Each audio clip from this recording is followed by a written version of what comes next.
Halo teman-teman semua, welcome back to LS7 Channel. Apa kabar semuanya? Di video kali ini saya akan membahas mengenai isu yang paling hot di skema Nintendo Switch modding saat ini, yaitu adanya kehadiran MIG Switch atau MIG Switch, tergantung teman-teman bacanya seperti apa ya. Nah, teman-teman yang mungkin belum tahu konteksnya, MIG Switch ini semacam cartridge game original biasa, tapi teman-teman bisa taruh SD card di situ ya. Jadi, kalau teman-teman yang mungkin dulunya familiar dengan Nintendo DS, Nintendo 3DS, mungkin pernah dengar produk yang namanya R4, terus kayak 3DS atau Gateway, nah, kurang lebih MIG Switch ini serupa seperti itu tapi untuk platform Nintendo Switch ya. Nah, ini mungkin yang teman-teman sudah lama di Switch mod ya. Ini kayaknya hype ini gitu. Soalnya kan selama ini kalau misalnya teman-teman mau modding Switch ya, pilihannya kan cuma dua. Teman-teman harus solderkan chip ke mesinnya, atau teman-teman tidak ada jalan lain untuk cari mesin lama yang V1 yang masih disupport soft modification ya. Jadi keluhannya selama ini kalau misalnya teman-teman yang baru mau masuk ya, kan asumsinya mungkin beli yang mesin baru gitu ya, itu tidak ada jalan lain selain dipasang chip ya. Ini kan juga apa ada learning curve-nya ya, jadi mungkin belinya di mana, terus yang terpercaya misalnya jasa pemasangannya sama siapa dan sebagainya. Nah, ini kan kehadiran cartridge MIG Switch ini sepertinya kan kayak praktis sekali lah ya. Jadi kan kalau misalnya teman-teman kita bandingkan sama yang cartridge R4 dulu atau Skyway atau Gateway, teman-teman bisa cari ya kalau misalnya belum pernah dengar. Itu kan enak, tinggal dimasukkan, ganti gamenya di sana dan segala macam ya. Tapi tidak serta-merta kalau misalnya ada barang baru seperti ini terus kita telan mentah-mentah. Nah, seperti biasa, kita harus pelajari dulu nanti seperti apa, dan itu barang juga kan masih dalam tahap apa ya, sepertinya masih tahap distribusi per video ini dibuat ya. Jadi ini sebenarnya masih bergulir gitu teman-teman. Jadi saya akan bahas dan apa ya, per video ini dibuat, nanti kalau ada informasi yang berubah ya nanti kita sama-sama ikuti bersama ya. Nah, saya akan bahas pertama tentang MIG Switch-nya itu sendiri ya. Nanti kita akan sama-sama lihat websitenya seperti apa.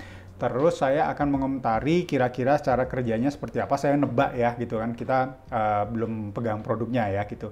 Lalu kita bandingkan dengan metode yang ada saat ini ya, misalnya di solder yang pakai HWFly, PicoFly atau chip-chip lain itu kalau ada. Sama masalah penggunaan kesehariannya, jadi real practicality. Jadi fungsi realnya seperti apa, jadi kita pakai itu enak apa enggak gitu. Nanti kita sama-sama lihat ya. Nah, kita lihat dulu websitenya. Oke, seperti biasa, kalau teman-teman mau cari informasinya, teman-teman bisa ke browser, tapi ini sebenarnya saya sudah siapkan, jadi teman-teman ke browser aja, terus teman-teman bisa ketikkan kata kunci ini di mesin mencari ya, MIG Switch, MIG Switch gitu ya, harusnya dia langsung keluar di halaman depan ini ya, ini tulisannya migswitch.com ya. Ini saya udah buka beberapa tab nih. Nah, ini nanti begitu teman-teman mampir, dia akan ada disclaimer lah ya gitu. Jadi MIG Switch adalah third party backup development bla bla bla bla dan segala macam. Teman-teman kalau mau masuk ini harus dicentang dulu lalu di accept ya. Jadi ini disclaimer ya buat dari mereka gitu ya. Nah, ini teman-teman bisa baca bla bla bla. Intinya kalau mau pakai ini teman-teman harus provide ROM-nya sendiri. Jadi gamenya itu didumping dulu ya. Jadi teman-teman diharapkan punya game originalnya dulu, terus teman-teman pindahkan gitu ke MIG Switch ini. Oke? Nah, terus nanti ini teman-teman bisa mampir ya, ini home, drop product dan segala macam ya. Ini kalau teman-teman pergi ke home, dia lebih ke arah kayak update ya. Jadi misalnya MIG Switch ini pengembangannya sudah sampai di mana, terus sekarang beritanya apa, latest yang dari mereka ya. Jadi official announcement dari mereka. Nah, ini saya langsung aja ke produknya. Jadi produk mereka itu ini teman-teman bisa sampai baca ya. Jadi mereka mengklaim dirinya sendiri itu adalah backup dan development device gitu untuk semua konsol Nintendo Switch ya. Jadi MIG Switch ini buat mereka ini kayak apa ya, emulasi game cartridge gitu teman-teman. Jadi kalau misalnya alih-alih kalau misalnya game cartridge itu rusak gitu ya, jadi isi game cartridge-nya itu teman-teman bisa pindahkan ke SD card, yang SD card-nya itu pakai converter game cartridge-nya si Switch ini gitu. Jadi mereka boleh lah klaim dan segala macam. Nah, produk mereka itu sementara sepertinya per video ini dibuat ada dua ya. Jadi ada si MIG Switch-nya sendiri sama namanya MIG Switch Dumper ya. Jadi ini alat terpisah lagi dari mereka untuk legally ini backup own Nintendo Switch game, jadi nggak ngambil dari source lain, jadi teman-teman harus punya sendiri ya.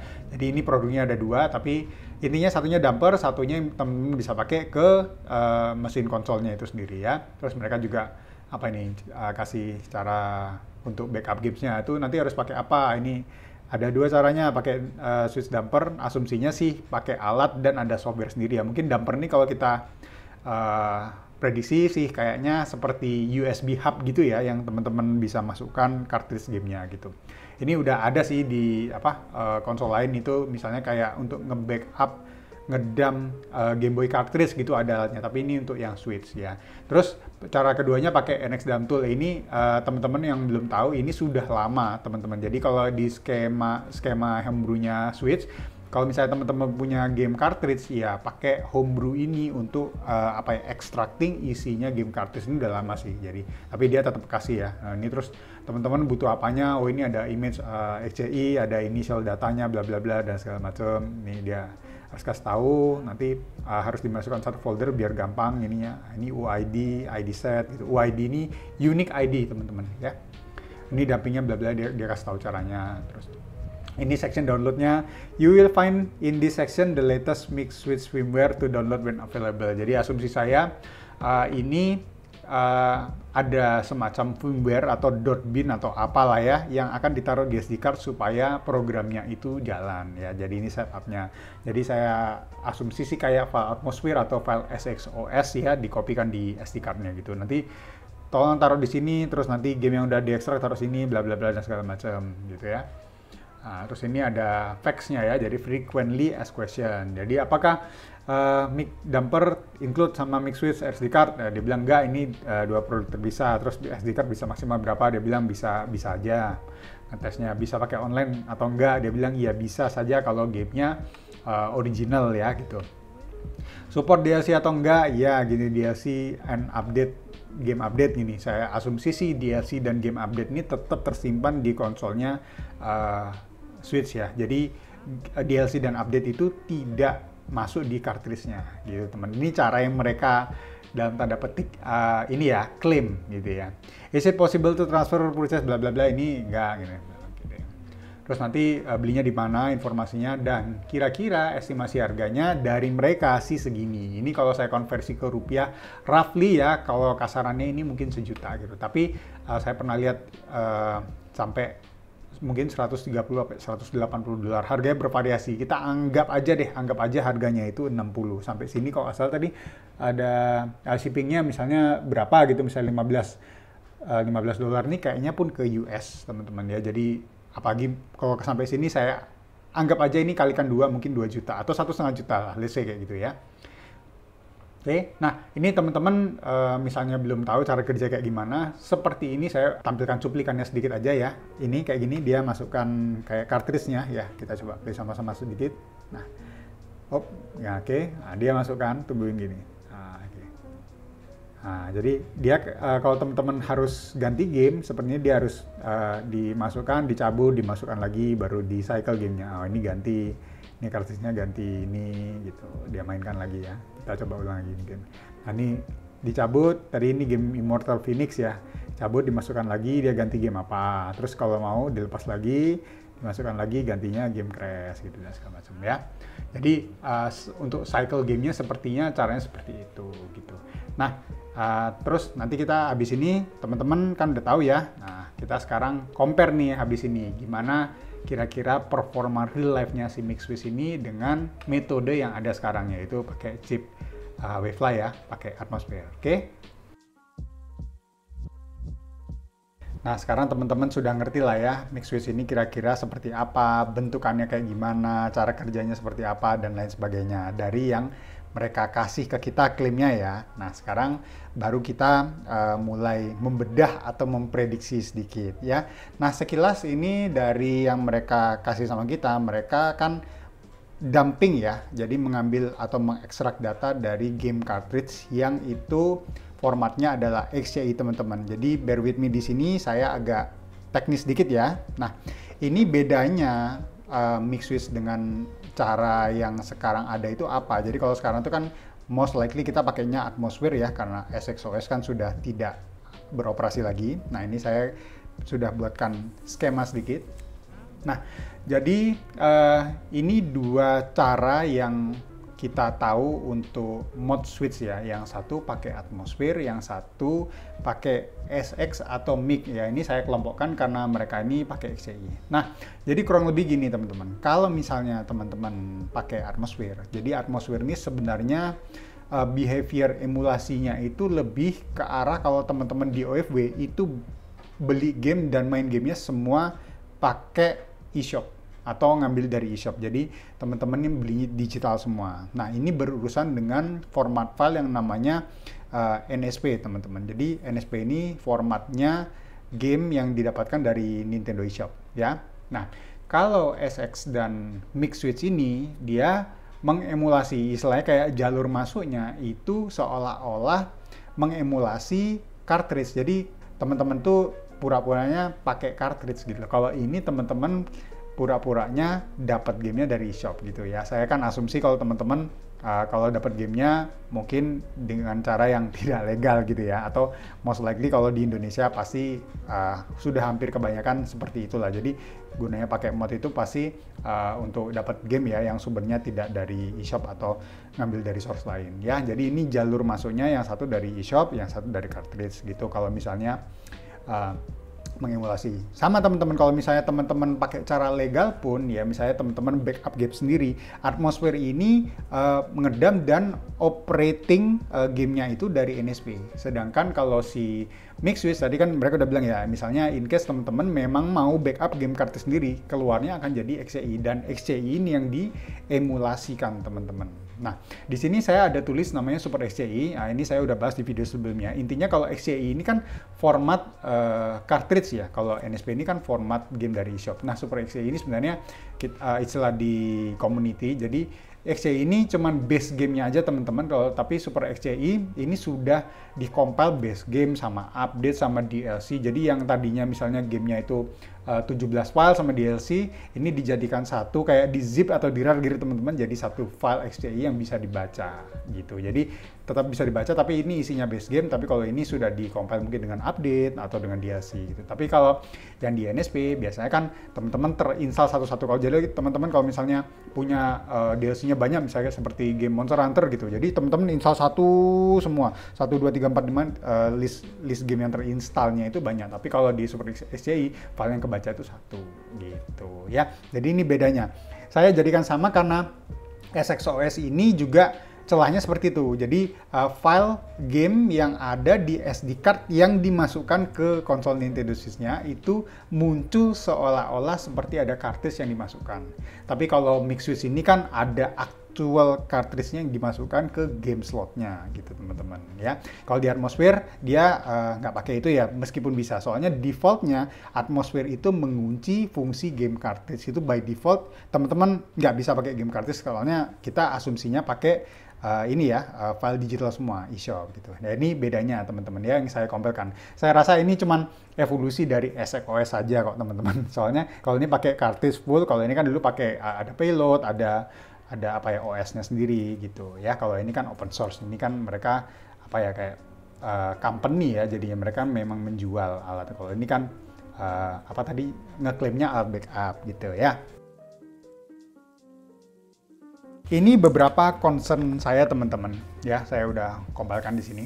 Real life and consideration-nya. Jadi tadi kalau kita lihat dari yang pertama ya teman-teman, jadi misalnya teman-teman mau ganti game dan segala macam, itu sepertinya caranya ngelihatnya itu sih ini apa, harus masukin cartridge, dikeluarin, terus mau ganti game kedua dimasukin lagi, terus dikeluarin lagi, dan seterusnya gitu teman-teman ya. Buat saya kok ini tidak praktis ya. Maksudnya kalau misalnya dengan asumsi kalau teman-teman punya game di SD card MIG Switch itu ada 3 atau 4, saya rasa tidak terlalu masalah ya. Jadi kayak, oh ini di cycle 1, 2, 3, 4, mungkin kayak teknologi zaman dulu mungkin kayak kaset gitu ya, harus mundurin 1, 2, 3 atau sejenisnya. Tapi ini akan jadi masalah kalau misalnya teman-teman punya gamenya itu di atas 10 aja. Di atas 10 aja saya rasa sudah memakan waktu banyak sekali teman-teman. Saya coba kita simulasi aja ya, misalnya gini. Teman-teman misalnya punya MIG Switch lah ya gitu ya. Terus Ini kita mau main kartis ini, terus kita buka ya, terus kita masukin. Oh, saya mau main gamenya tadi pertama game Phoenix sih misalnya, masuk. Terus udah selesai kan kita tekan home lagi gitu ya.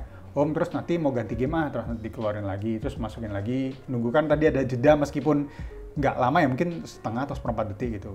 Nanti nunggu lagi. Nah ini jadi masalah teman-teman. Terus poin keduanya adalah kita nggak tahu game mana yang akan di-load setelahnya. Ini gimana cara kerjanya itu gimana? Apa kita kasih nomor sendiri bisa? Mungkin apa mereka by alphabetical order gitu? Mungkin yang abjadnya paling awal dia akan kesusun satu. Nah kalau misalnya teman-teman mau main yang gamenya abjadnya Z gitu atau yang huruf T gitu, misalnya teman-teman mau main Zelda gitu, The Legend of Zelda, mungkin teman-teman harus cycle sampai oh ini udah T, mulai T gitu keluar. Saya rasa nggak praktis sekali gitu teman. Beda sama misalnya let's say kita pakai atmosfer. Teman-teman mau main game apa? Ini kan betul-betul mengemulasi seolah-olah teman-teman ya punya game dari digital gitu. Ya udah, oh mau main ini tekan ini. Oh ya udah, terus nanti mau ini tekan home lagi. Terus tekan ini. Saya rasa ini udah hemat waktu, udah kita tinggal pilih tak ini. Udah jauh daripada teman-teman harus masuk keluar dan segala macam. Gitu ya. Saya rasa itu udah buat saya sih sebenarnya udah big turn off gitu ya. Tapi ya harus disimulasikan.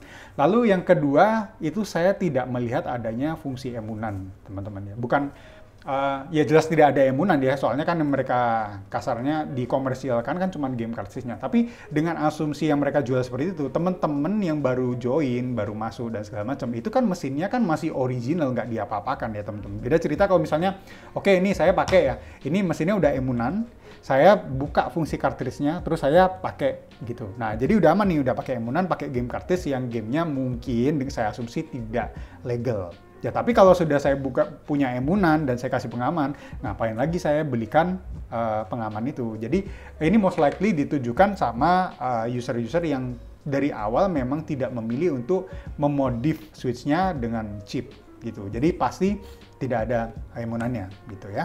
Nah ini bisa berujung ke potential ban teman-teman. Kenapa? Karena tadi teman-teman sekilas sudah baca ya gitu. Jadi apa yang harus di-dump gitu kan ada file XCI. Tidak hanya XCI-nya saja tapi ada game certificate ID. Ini agak teknis teman-teman, certificate ID, ada UID, unique ID dan segala macam. Jadi satu game, satu kartis itu punya unique code sendiri-sendiri gitu teman-teman. Kalau misalnya unique code ini kita asumsinya gini kan, tidak ada satupun yang barang yang sama gitu teman-teman ya. Jadi kalau misalnya teman-teman main di mesin yang satu gitu ya, main Mario game kartis A gitu. Ini kan kalau misalnya logikanya bisa pindah tangan teman-teman. Ini habis ini misalnya saya pinjemin ke teman saya deh, atau saya jual ke orang lain gitu. Ya bisa aja pindah gitu. Tapi logikanya game satu ini tidak mungkin login di mesin lain dalam waktu yang bersamaan teman-teman.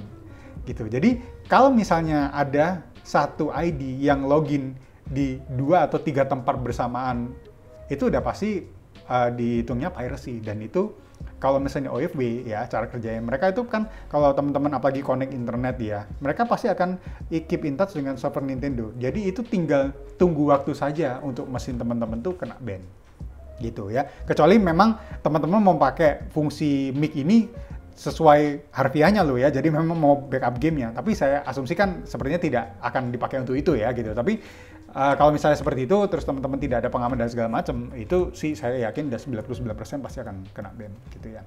Lalu poin berikutnya adalah mengompalkan game ke dalam mix switch-nya, itu juga tidak sesimpel itu teman-teman ya.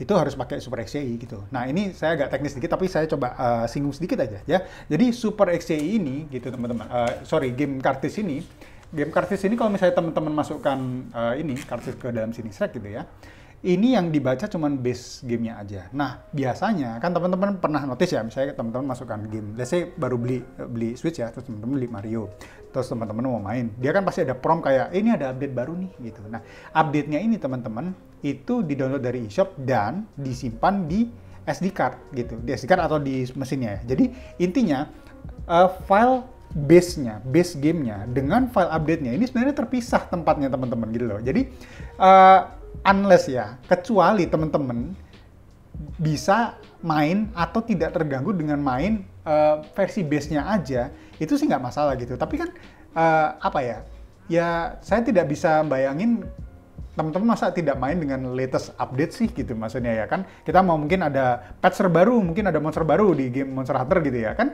kita maunya latest update gitu ya, masa yang lain udah main Monster Hunter Sunbreak gitu, kita masih main Monster Hunter yang Rise pertama, kan nggak relate banget gitu misalnya teman-teman ya kan. Nah ini pastinya itu mengkompilkan Super XCI ini tadi teman-teman. Jadi yang saya sempat singgung tadi, Super XCI ini ya base game dicampur dengan update atau DLC dan segala macam bla bla bla. Ini jadi satu file gitu. Dan membuat file ini itu butuh PC. Setahu saya belum ada cara lain kalau tidak pakai PC. Ini pun juga teman-teman butuh namanya kayak semacam protkey dari mesin teman-teman sendiri untuk menjalankan software compiler ini gitu loh. Nah, kamu teman-teman bayangin aja ya, kalau misalnya teman-teman ada main game yang frekuensi update-nya itu cukup tinggi teman-teman. Jadi misalnya habis ini kita bikin compile-nya satu file. Habis itu teman-teman ada update baru lagi nih gitu. Ya kalau ada update baru lagi, update-nya ini nggak bisa ditimpa cuman kayak, oh nanti update-nya saya install di mesinnya aja ya gitu. Ya itu kena ban lah gitu loh maksudnya. Terus juga kan itu mesinnya kan mesin original ya kan.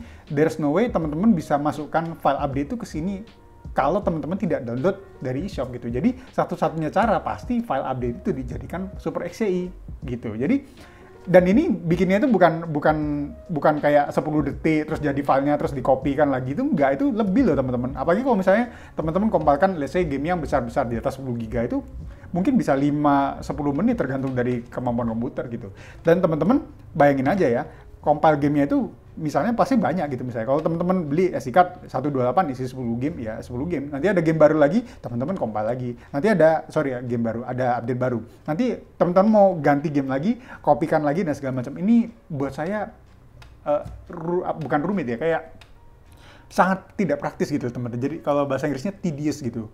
Jadi dari sini aja saya nggak tertarik sih sebenarnya, tapi ya caranya seperti ini gitu.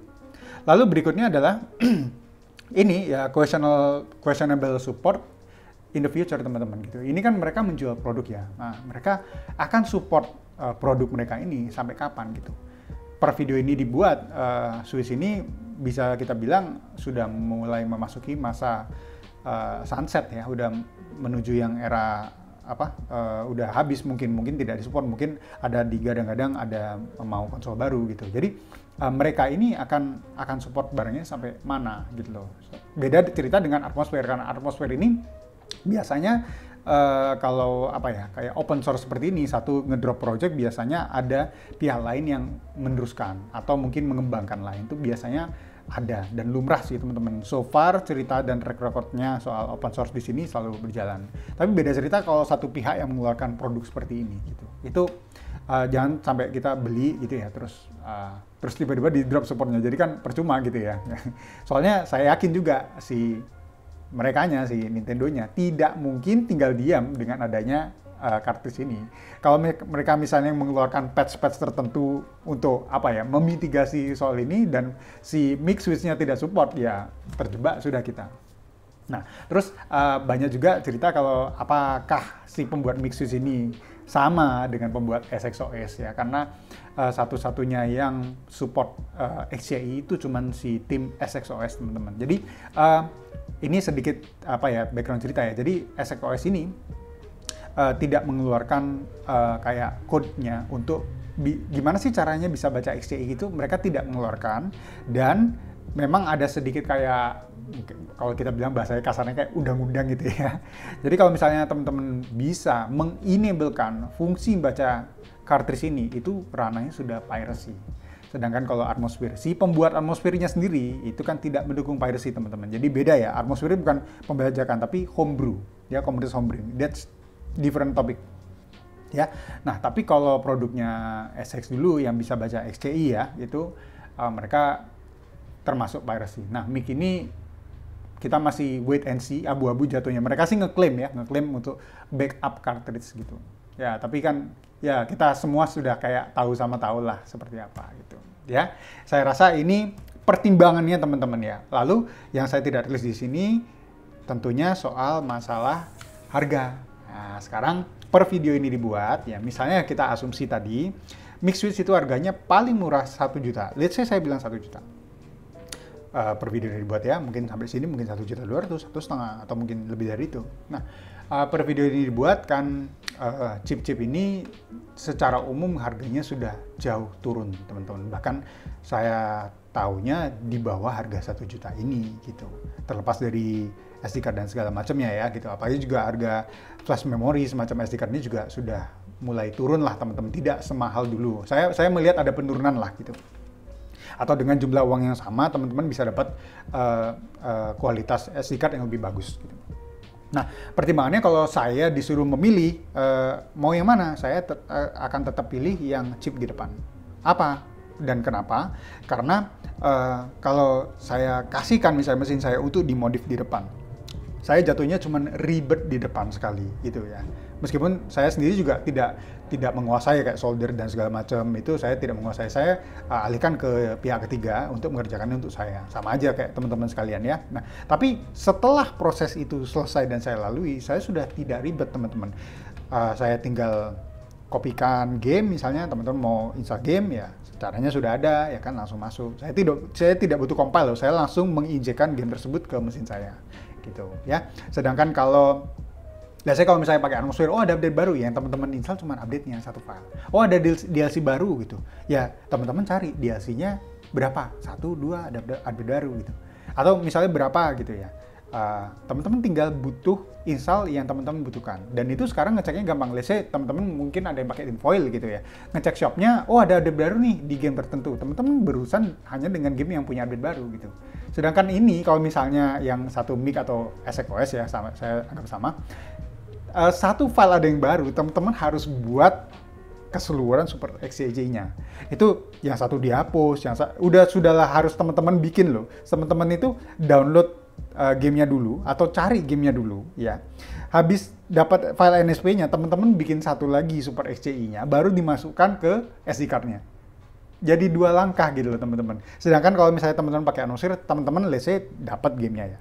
Dapat gamenya format NSP, teman-teman langsung instalkan itu sudah menghemat 1 langkah lagi gitu. Jadi kenapa kita harus ribet ya, maksudnya dengan proses-proses ini gitu loh maksudnya. Kita itu maunya datang main gitu, nggak soal teknikal ini gitu loh maksudnya kan. Kita tujuannya mau main, kecuali ya teman-teman suka hobi ini ya, utak-atik, tinkering gitu beda cerita. Tapi saya dari perspektif misalnya orang yang super awam, mungkin ada orang tua yang mau belikan anaknya.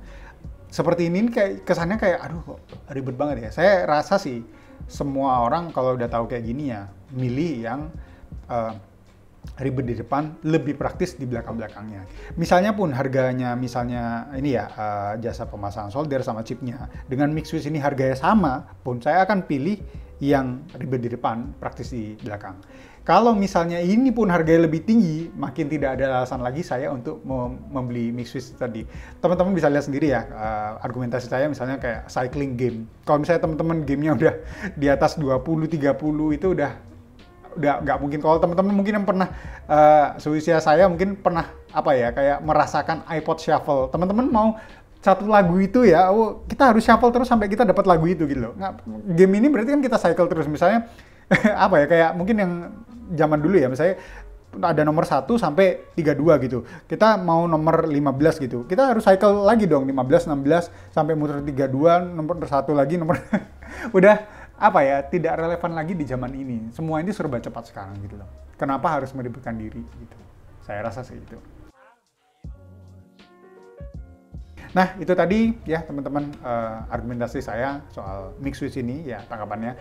Dan jangan lupa ini semua masih berjalan, masih bergulir. Saya juga tadi sekilas baca sebelum saya take video ini, ada dramanya, ada yang menyebutkan ini mungkin potential scam atau penipuan, bikin hype dulu, terus ini rupanya penipuan kayak too good to be true atau apa macam-macam. Kita harus sama-sama lihat. Tapi kalau memang ada barang yang akan masuk, mari kita sama-sama lihat. Cuman itu initial impression saya, mungkin ada teknik baru nanti untuk cycling gamenya atau gimana dan segala macam, kita masih harus lihat ya.